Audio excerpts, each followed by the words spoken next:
Hello everyone, how are you?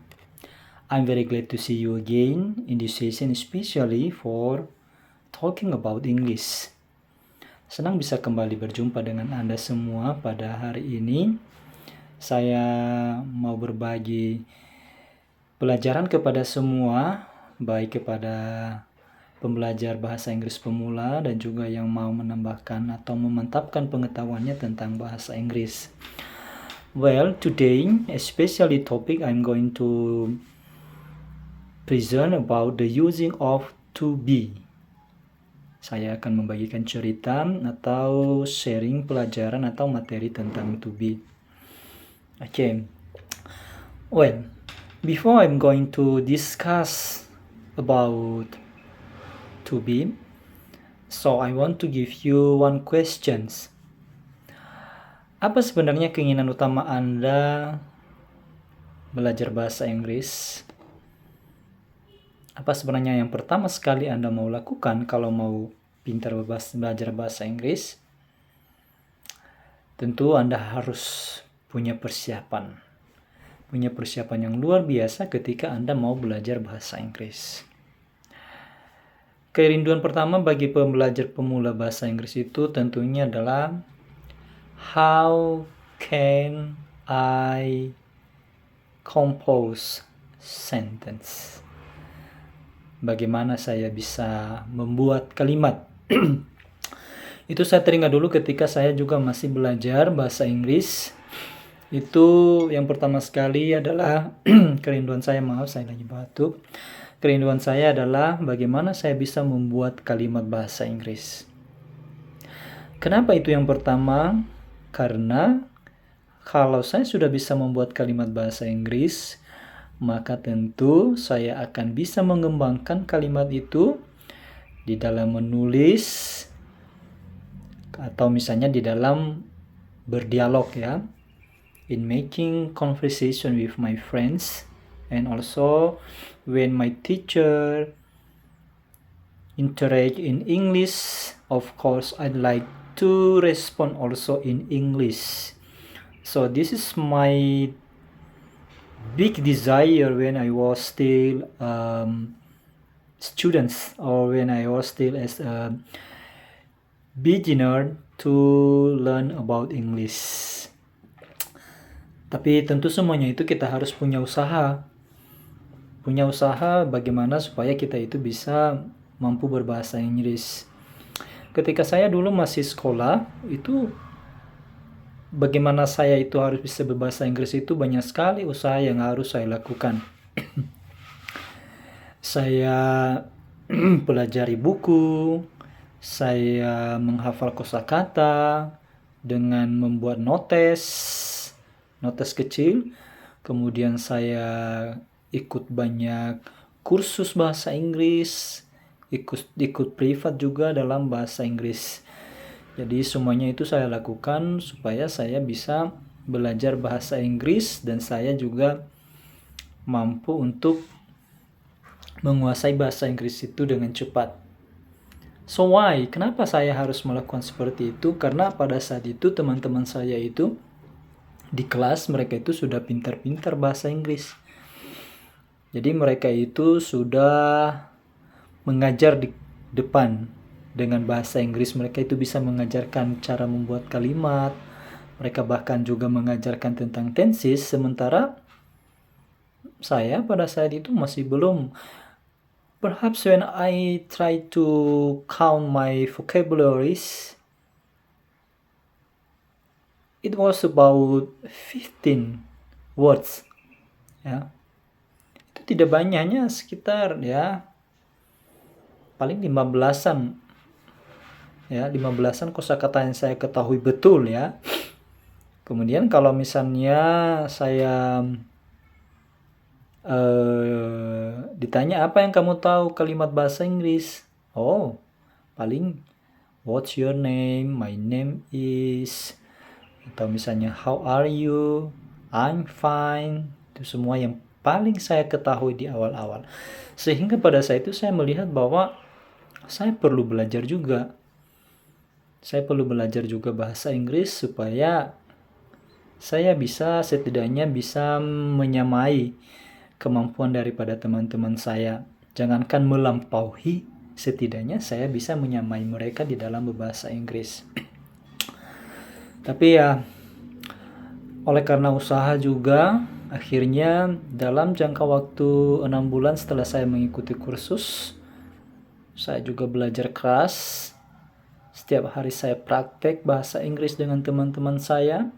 Setiap hari saya menghafal kosakata minimal 5. Dan setiap kosakata yang saya hafalkan itu, saya mempraktekannya di dalam tulisan.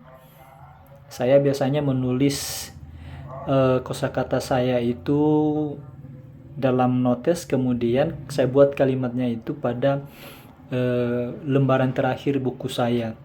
So that's my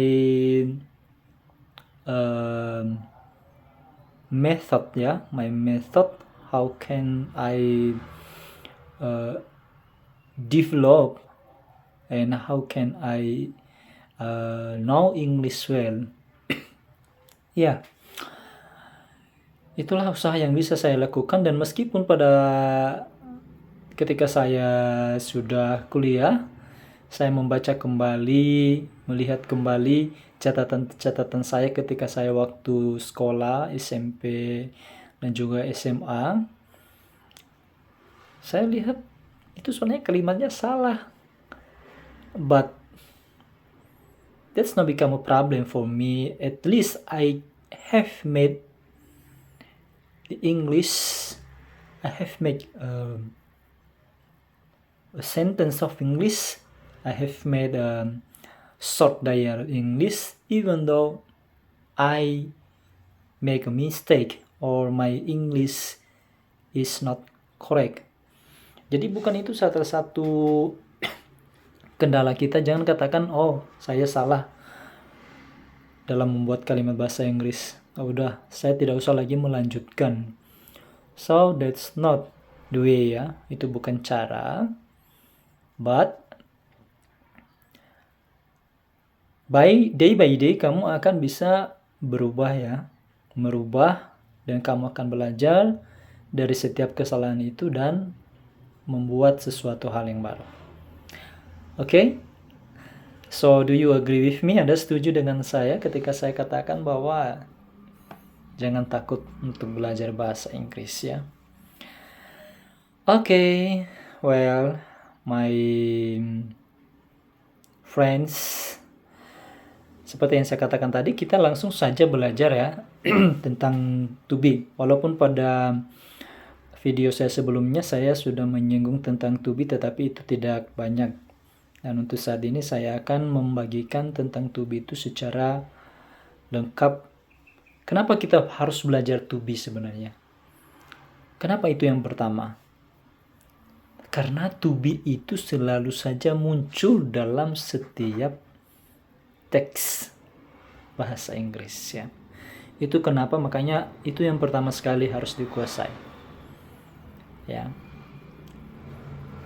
To be, kemudian tenses. That's your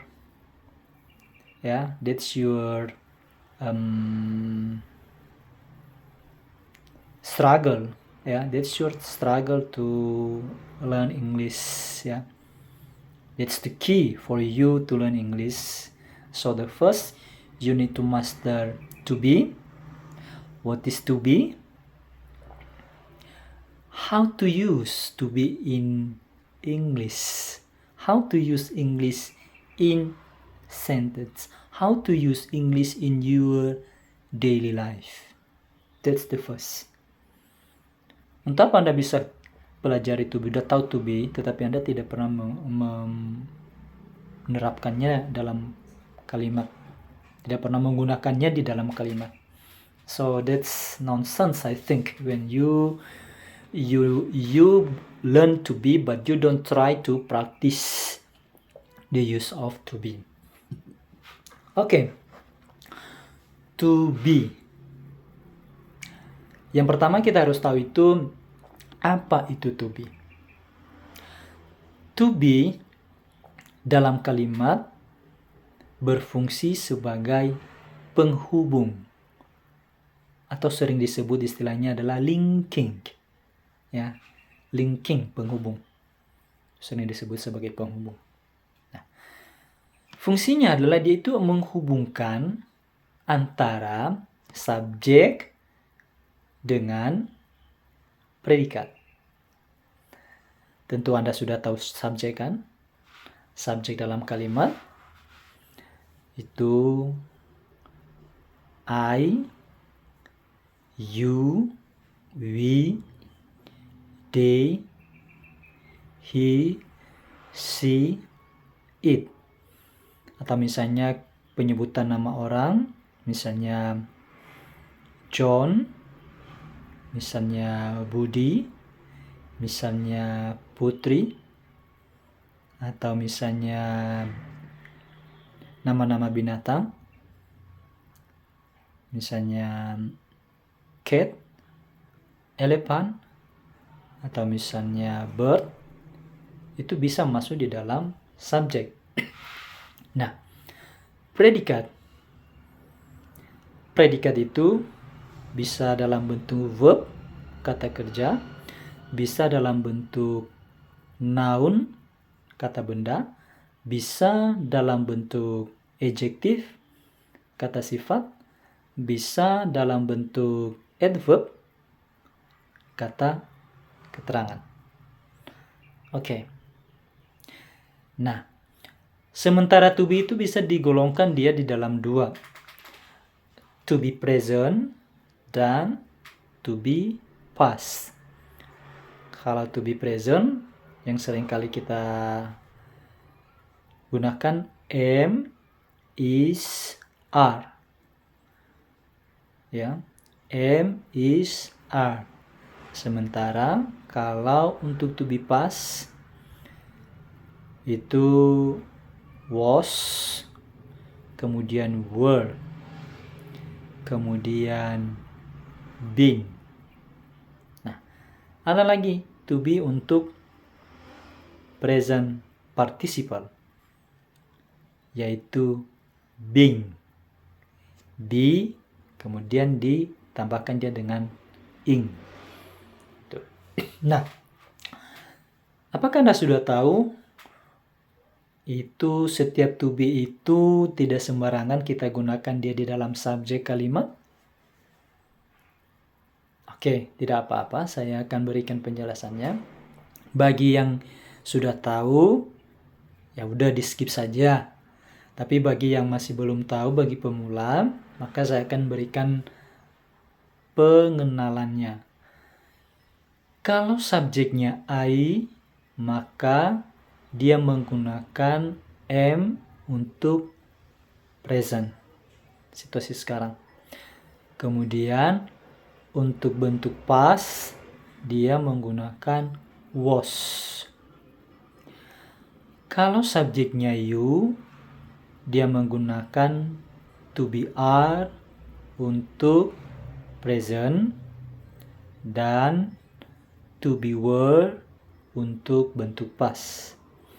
Demikian juga untuk subjek we, dia menggunakan to be are untuk present dan to be were untuk past.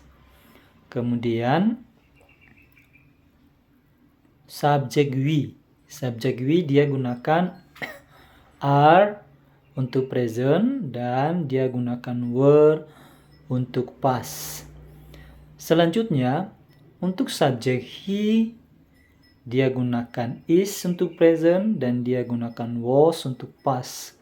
Dan kemudian untuk subjek she, dia gunakan apa yang dia gunakan? Ya, dia menggunakan is untuk present dan dia menggunakan was untuk past. Sementara kalau subjeknya adalah it, ya sama seperti he dan she, dia gunakan is untuk present dan dia gunakan was untuk past. Bagaimana? Sudah jelas sampai di situ? Atau perlu saya ulangi? Oke. Kalau subjeknya I, untuk presentnya adalah am, untuk pastnya adalah was. Kalau subjeknya you, we, dan they, untuk presentnya dia menggunakan are, dan untuk past dia gunakan were. Dan untuk subjek he, she, dan it, untuk bentuk present dia gunakan is, dan untuk past dia gunakan were. Ya. Maaf, dia gunakan was untuk present. Oke. Nah, kemudian ada tadi been. Di mana kita gunakan been? Nah, been ini digunakan untuk past perfect, ya, past perfect tense. Past perfect tense ini atau past participle, ya, sering disebut seperti itu. Past participle yaitu untuk bentuk ketiga. Itu digunakan kalau misalnya kita mau membuat kalimat dalam bentuk present perfect, ya, menggunakan kalimat present perfect tense dengan to be sebagai penghubungnya. Kemudian being itu untuk digunakan pada past participle, ya. Past participle bisa juga untuk present perfect tense, ya, bisa dibuat untuk kalimat being. Nah, itu jangan terlalu fokus di untuk past dan semuanya itu. Nah, untuk hari ini saya akan memberikan penjelasan tentang to be itu di dalam bentuk present, ya, to be dalam bentuk present. But if I have enough time, so I will tell you also the using to be in past form. But for the beginners, I think the important one is you need to understand how to use to be, am, is, are in English. Karena itulah yang pertama sekali bagi Anda. Oke, baik. Nah, sahabat yang setia, tadi kita sudah mendengarkan daripada pengertian to be dan juga macam-macam to be. Nah, sekarang bagaimana kita bisa menggunakan daripada to be tersebut? Oke.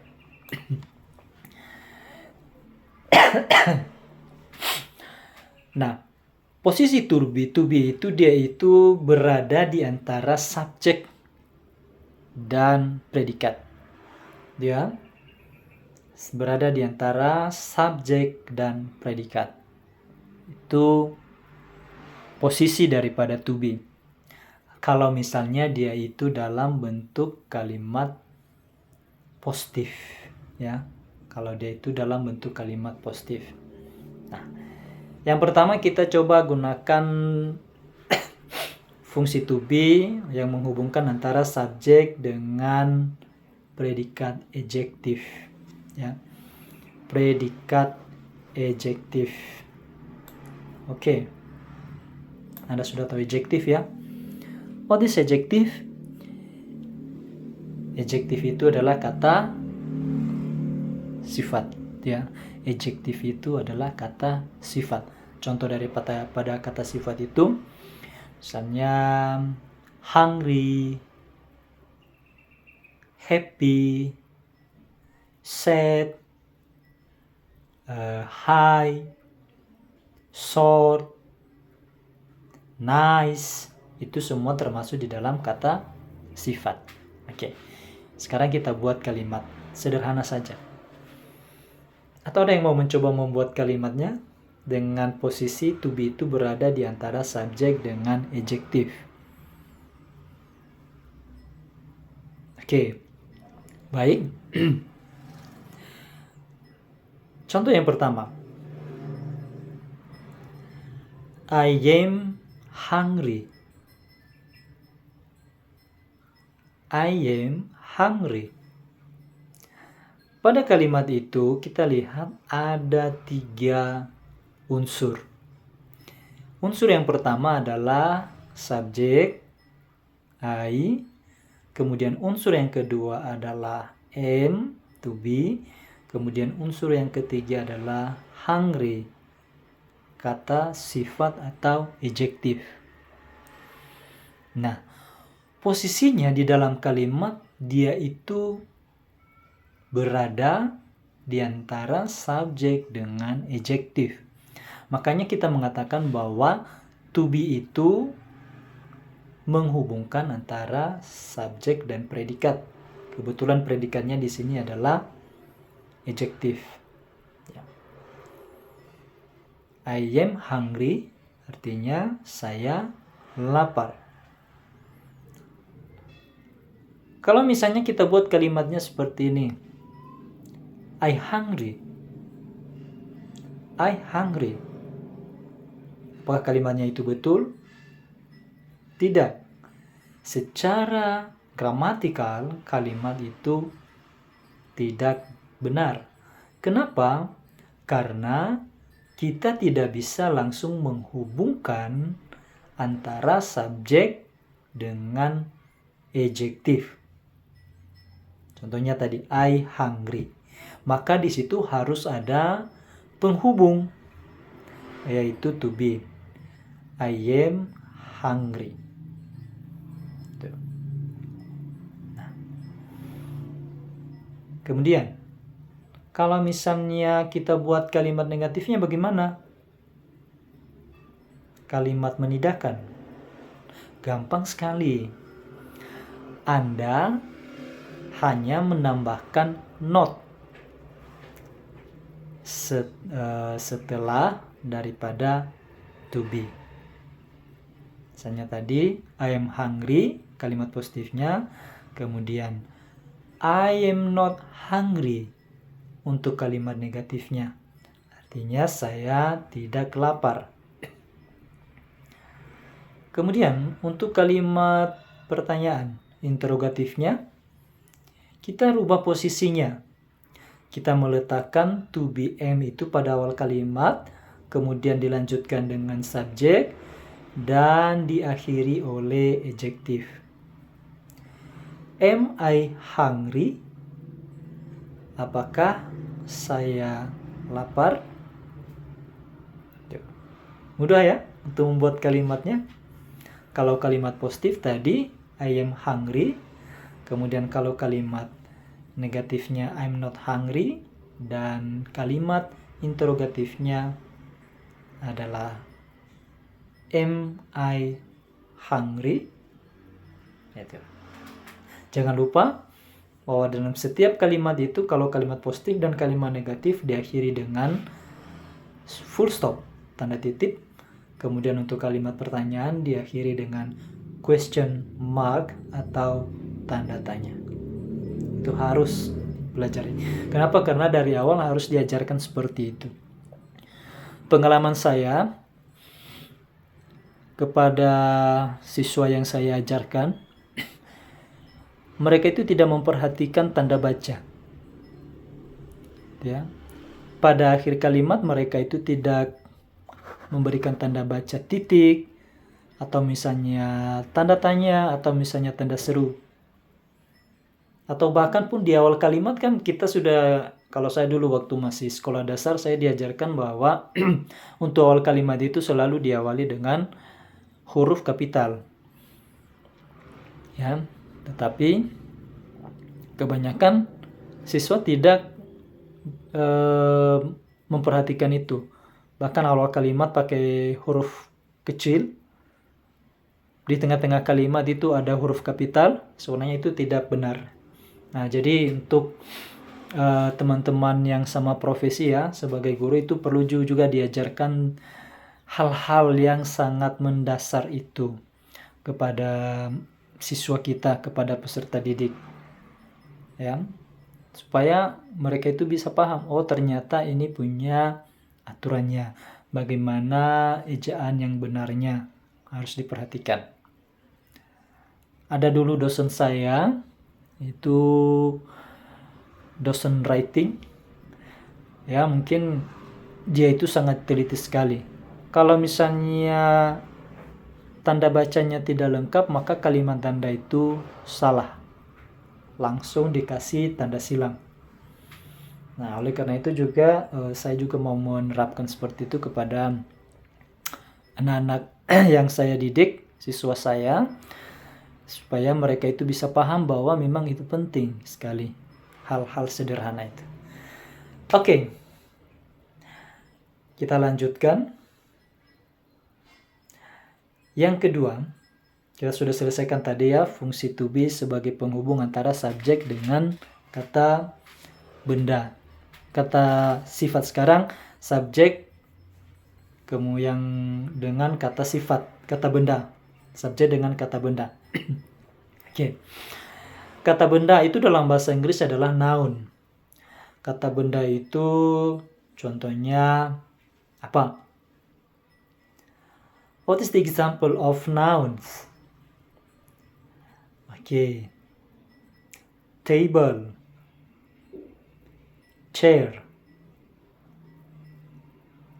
laptop, handphone, ya, atau teacher,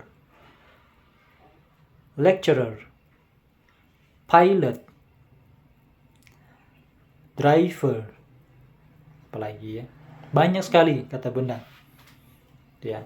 Nah, jadi salah satu fungsi to be itu selain daripada untuk menghubungkan antara subjek dengan adjektif, dia itu juga menghubungkan antara subjek dengan kata benda atau noun. Nah, sama seperti model pada pembentukan subjek dan adjektif, demikian juga berlaku untuk to be. Demikian juga berlaku untuk noun. Nah, kita buat kalimatnya ya. Kita mulai dulu dari kalimat positif. Oke. Kita pilih misalnya subjek he. Oke. He is a pilot.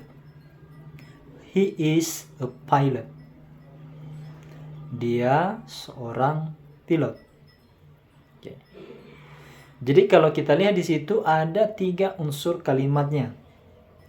Yang pertama, he sebagai subjek, kemudian is sebagai to be, dan a pilot sebagai kata benda atau noun. Ya. Nah, apakah kita bisa menghilangkan to be di situ? Langsung saja kita katakan he a pilot, sama seperti kalau kita langsung sebutkan dia di dalam kalimat bahasa Indonesia, dia seorang pilot. Jadi kan bisa kita katakan saja he a pilot.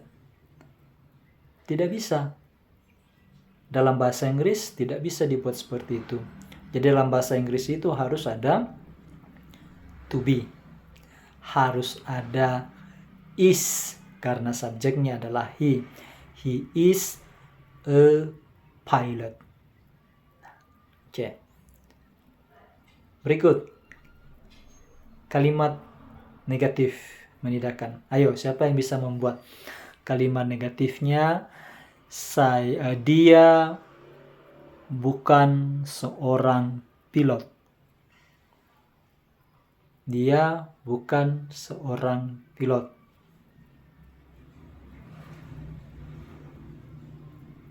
Bisa?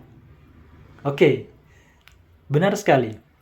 He is not a pilot. He is not a pilot. Jadi di situ ada is, not.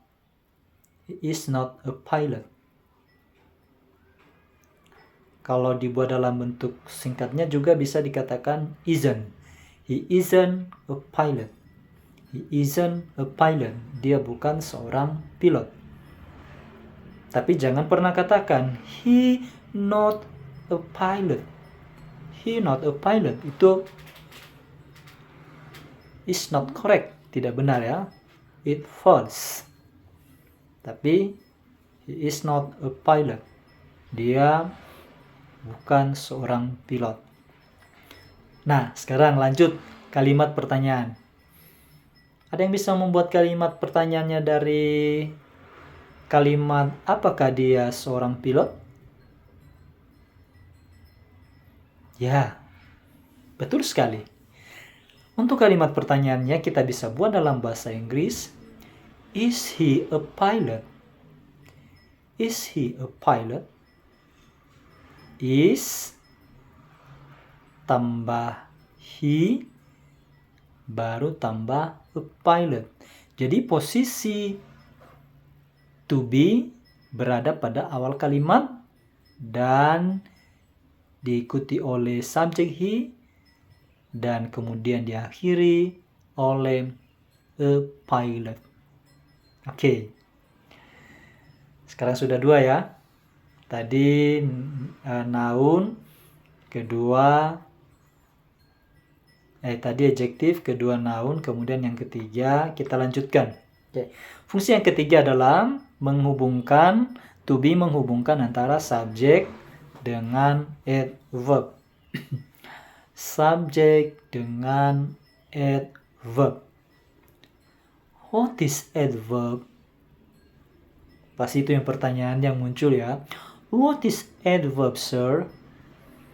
Apa adverb itu, Pak? Adverb itu adalah kata keterangan. Ya, kata keterangan. Kata keterangan itu bisa kata keterangan tempat, bisa kata keterangan waktu, ya. Itu. Nah, kita buat kalimatnya ya. Contoh.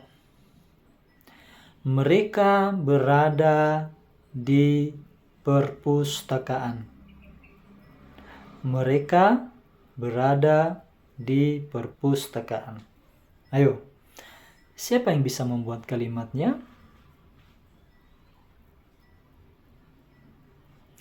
It's very easy. Sangat mudah kan? Kita tinggal mengikuti aturannya, subjek, kemudian diikuti oleh to be, kemudian diikuti oleh adverb. Nah, subjeknya tadi adalah mereka, berarti dalam bahasa Inggrisnya adalah they. Kemudian to be untuk they adalah are. They are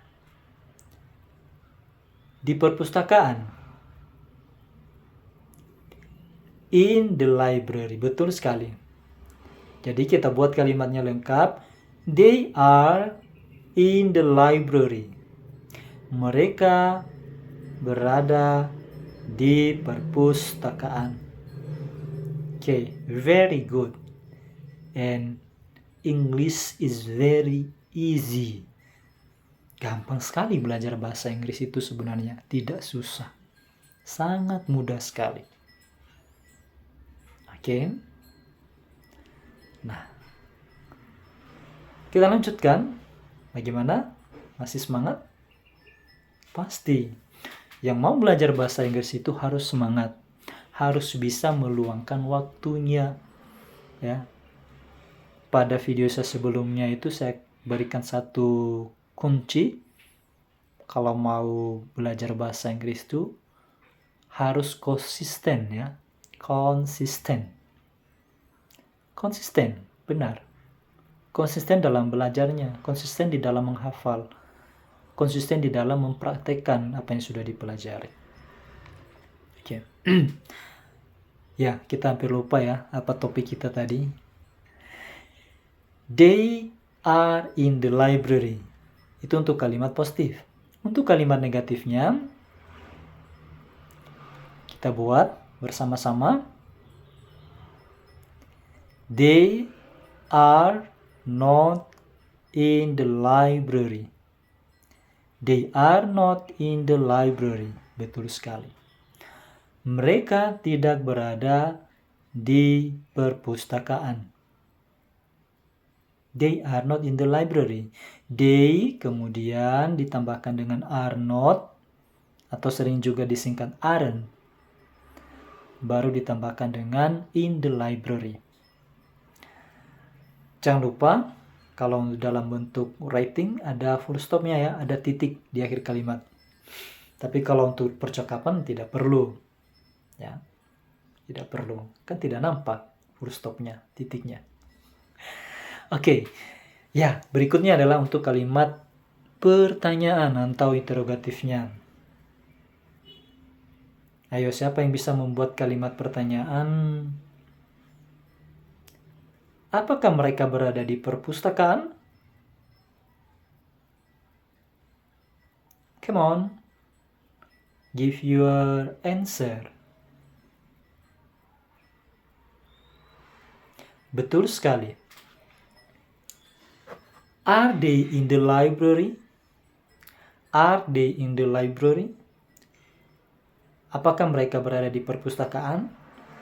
Maka polanya juga sama, yaitu kita meletakkan to be are pada awal kalimat, kemudian dilanjutkan dengan subjek they, dan diakhiri dengan adverb in the library. In the library. Oke, good. Sudah bisa ya? Oke. Mudah-mudahan nanti kita sudah bisa membuat percakapan ya. Kenapa ini bisa membuat percakapan? Karena di sini sudah ada kalimat pertanyaan, ada kalimat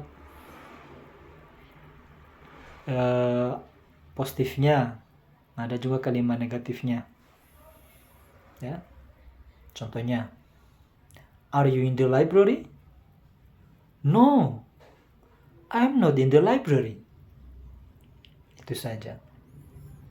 Nah, gampang kan? Okay. Now let's continue to talk about the using of to be for another predicate. Oke, kita akan membicarakan to be untuk fungsi predikatnya yang lain. Fungsi to be untuk predikat yang lain. Oke. Yang keempat, fungsi to be-nya adalah untuk menghubungkan antara subjek dengan kata kerja. Subjek dengan kata kerja.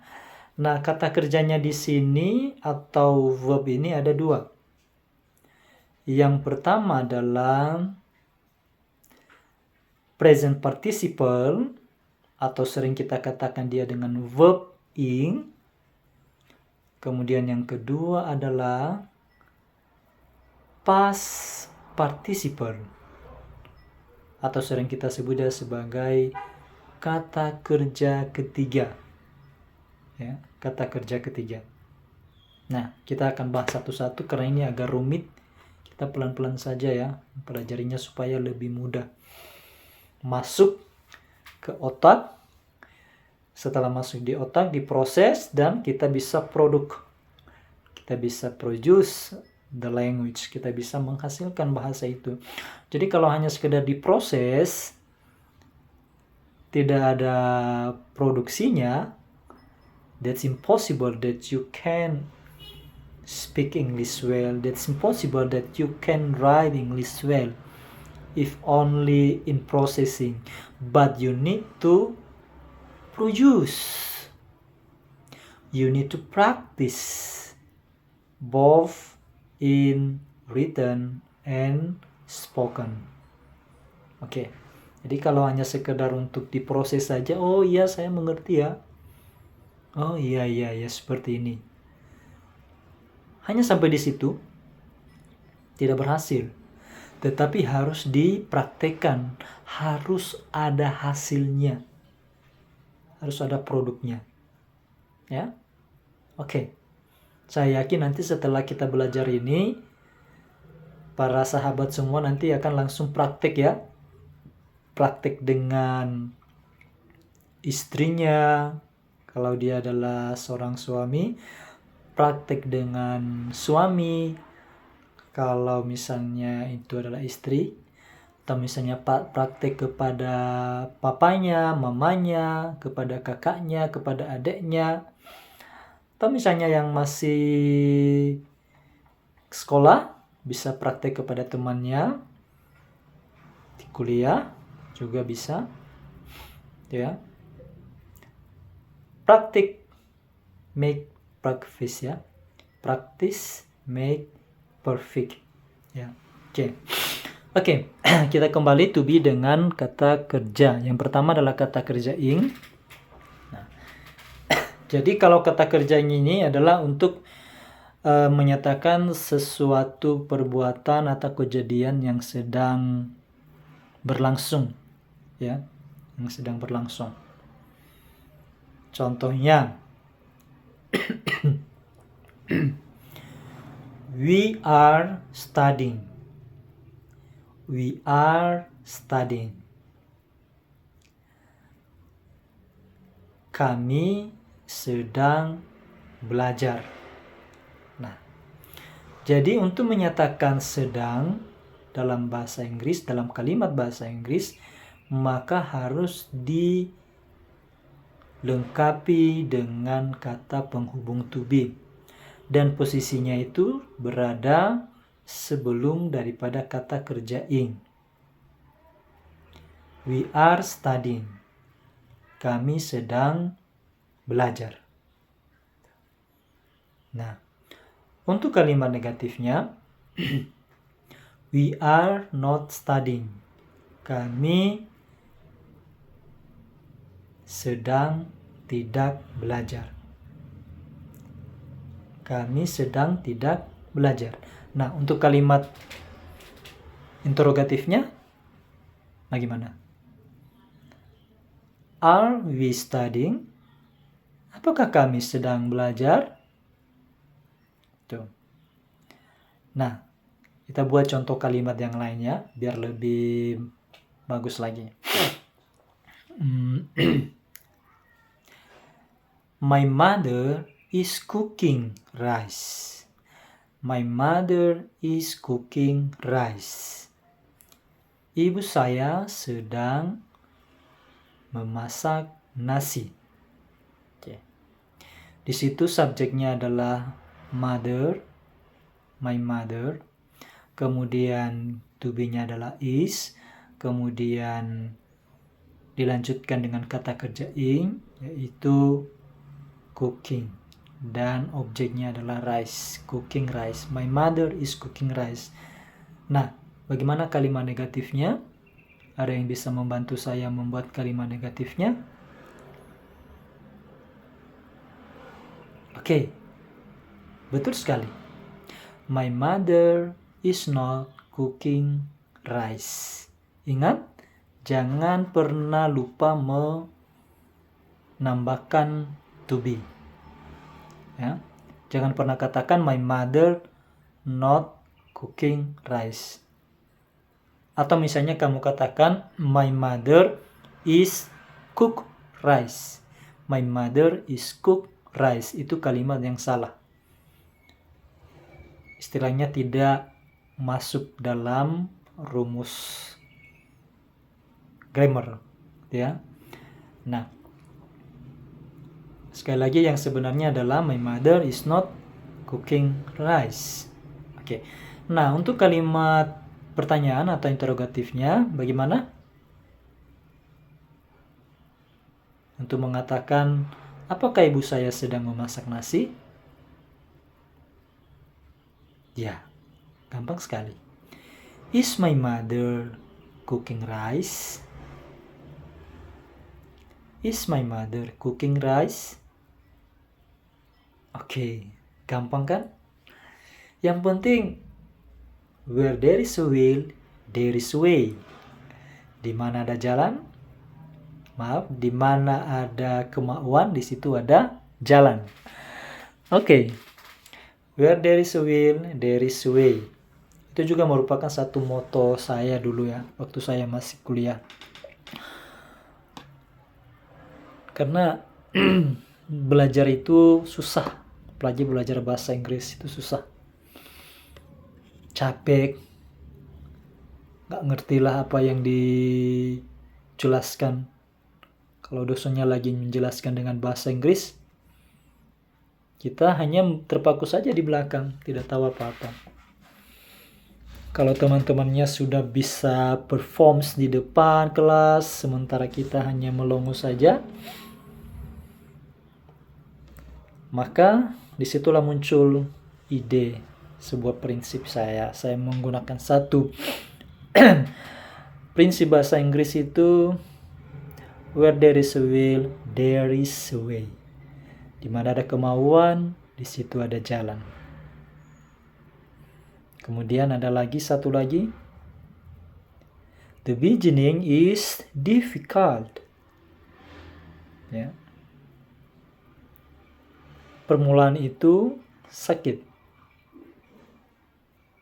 Kemudian ada lagi ungkapan yang sering kali saya pegang sebagai prinsip itu. No gain without pain. No gain without pain. Tidak ada kebahagiaan tanpa penderitaan. Oke, lanjut ya. Sekedar intermezzo saja biar teman-teman semua jangan terlalu serius. Kita juga sekali-sekali bisa bercanda lah, seperti itu, berbagai pengalaman, begitulah. Bagaimana supaya kita itu berhasil di dalam bahasa Inggris. Oke. Berikutnya adalah penggunaan to be dan kata kerja ketiga. Nah, untuk kata kerja ketiga ini digunakan dia untuk bermakna pasif, ya, untuk kalimat pasif. Ya. Untuk kalimat pasif. Contohnya, bagaimana kita bisa buat dalam kalimat bahasa Inggrisnya, kucing itu dibunuh. Kucing itu dibunuh.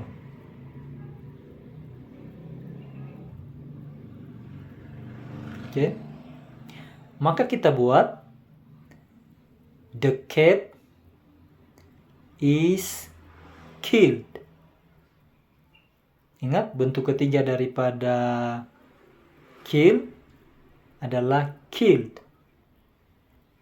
Ditambahkan ed. Oke. Contoh yang kedua, atau kita buat dulu dalam bentuk kalimat negatifnya ya. Contoh kalimat negatifnya gampang saja, ditambahkan saja not sesudah daripada to be. The cat is not killed. Kucing itu tidak dibunuh. Oke. Kucing itu tidak dibunuh. Jadi mungkin dia itu mati sendiri karena sakit atau apalah seperti itu. Untuk kalimat pertanyaannya, is the cat killed? Is the cat killed? Apakah kucingnya dibunuh? Atau apakah kucingnya terbunuh? Maka posisinya adalah to be selalu berada di awal, diikuti dengan subjek, kemudian kata kerja ketiga, kill. Itu. Contoh yang lain. Bunga disiram oleh Wati. Bunga disiram oleh Wati. The flower is watered by Wati. Okay. The flower is watered by Wati. Bunga itu atau bunga disiram oleh Wati. Untuk kalimat negatifnya bagaimana? Kalimat negatifnya bagaimana? Gampang saja. The flower is not watered by Wati. The flower is not watered by Wati. Kemudian kalimat pertanyaannya, is the flower watered by Wati? Is the flower watered by Wati? Apakah bunganya disiram oleh Wati? Ya, ingat bahwa di situ untuk menyatakan kalimat pasif maka kita menggunakan kata kerja bentuk ketiga. Ya, kata kerja bentuk ketiga. Anda bisa lihat di dalam daftar kata kerja baik beraturan dan tidak beraturan, di situ ada bentuk-bentuk daripada kata kerja termasuk kata kerja bentuk ketiga. Oke. Nah, bagaimana menurut Anda? Apakah Anda sudah bisa memahami bagaimana fungsi daripada to be? Apakah Anda sudah bisa membuat kalimat sederhana dengan menggunakan to be? Pasti bisa. Jadi, to be itu bisa digunakan dia untuk menghubungkan antara subjek dengan predikat. Predikatnya itu bisa dalam bentuk kata sifat, bisa dalam bentuk kata benda, bisa dalam bentuk kata keterangan, bisa dalam bentuk kata kerja. Kata kerjanya bisa dalam bentuk present participle dan bisa dalam bentuk past participle. Nah, jadi sahabat, nanti silakan Anda lihat atau Anda cari sebuah teks sederhana dalam bahasa Inggris dan coba Anda analisa. Ya, Anda analisa tentang penggunaan to be yang ada di dalam teks tersebut. Misalnya ada satu paragraf, maka coba lihat apa sebenarnya teks yang dia gunakan, apa sebenarnya fungsi to be di sini dalam kalimat ini. Nanti pasti Anda akan bisa menemukan. Anda temukan seperti itu, kemudian Anda bisa pelajari, Anda pahami dengan jelas tentang penggunaan to be. Oke. Nah, jadi memang belajar itu harus pelan-pelan ya, satu-satu. Karena memori kita ini juga terbatas. Our ability to learn is limited.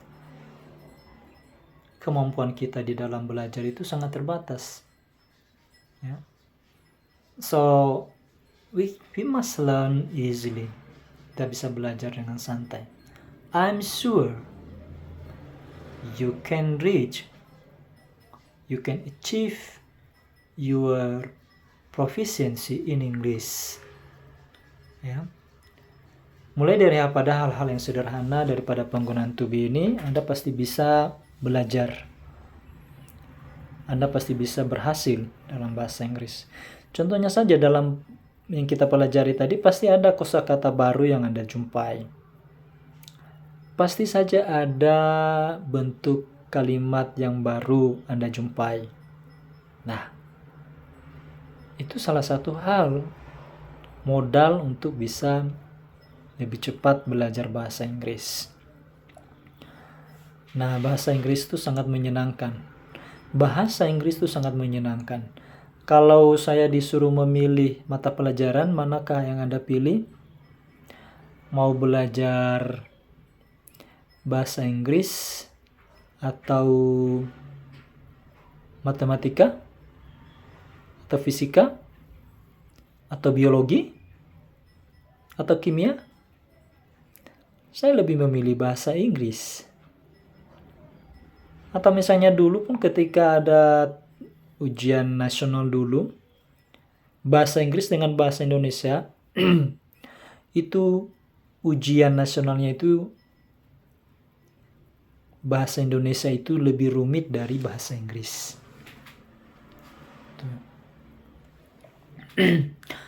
Nah, jadi modalnya utama dalam bahasa Inggris itu adalah banyak menguasai kosakata. Itu saja. Banyak menguasai kosakata. Kemudian yang kedua, tahu pola kalimat. Ya, tahu pola kalimat. Memang ada yang mengatakan, it's not important to learn about grammar. It's not important to learn about structure of English. Because when I speak English, sometimes we don't pay attention about grammatical. Ya, memang benar bahwa di dalam spoken English itu grammar itu tidak terlalu diperhatikan. Ya, tidak terlalu diperhatikan. Yang lebih penting adalah understand each other. Ya. Antara pembicara dengan lawan bicara itu bisa mengerti satu sama lain apa konteks daripada yang bicarakan, maka tidak perlu kita memahami tentang grammar. Ya. Misalnya, ada teman mengatakan, si A mengatakan kepada B, "Hi guys, do you like this?" Oh no. "Hi guys, you like this?" You like this? Ya. Ya, mungkin secara sederhana kita katakan kalimatnya benar, ya, karena dia itu mengetahui, yang lawan bicaranya mengetahui itu this maksudnya di situ apa. Ya. Atau misalnya di tempat-tempat objek wisata, tour destination. Misalnya di situ ada penjual, anak-anaknya menjual, kemudian dia itu menawarkan kepada turis yang ada di tempat wisata itu, tanya, smoke? Smoke? Ya. Sebenarnya kan kalau dalam kalimat bahasa Inggris itu mana ada bisa seperti itu. Kita katakan smoke, apa smoke? Ya. Smoke. Ya. Merokok. Sebenarnya kalimatnya di situ adalah do you like smoke? Ya, do you like smoke? Nah, tetapi karena konteksnya itu sudah dimengerti oleh kedua belah pihak, baik si turis maupun yang menawarkan sudah mengerti konteksnya. Oh, ini yang menjual ini, the seller ini want to sell cigarette, ya, mau menjual rokok. Makanya dia katakan smoke. Itu. Nah, itu di dalam bentuk spoken. Tetapi kalau misalnya di dalam writing, tidak bisa kita buat seperti itu. Ya, tidak bisa kita buat seperti itu, tapi harus kalimatnya yang lengkap. Ya. Tapi ya, you may choose in what context you are going to learn English. So you choose that whether you are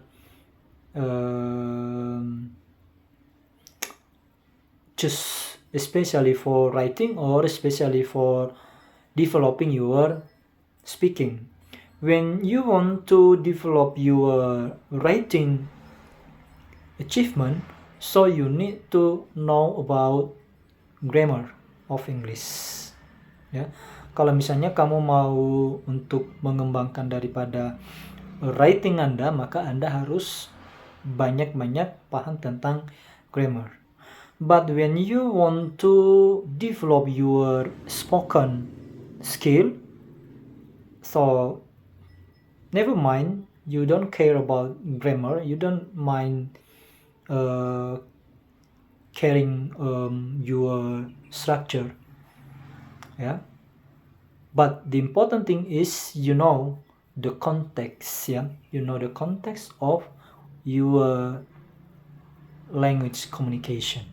Ya, Anda harus paham apa itu konteksnya.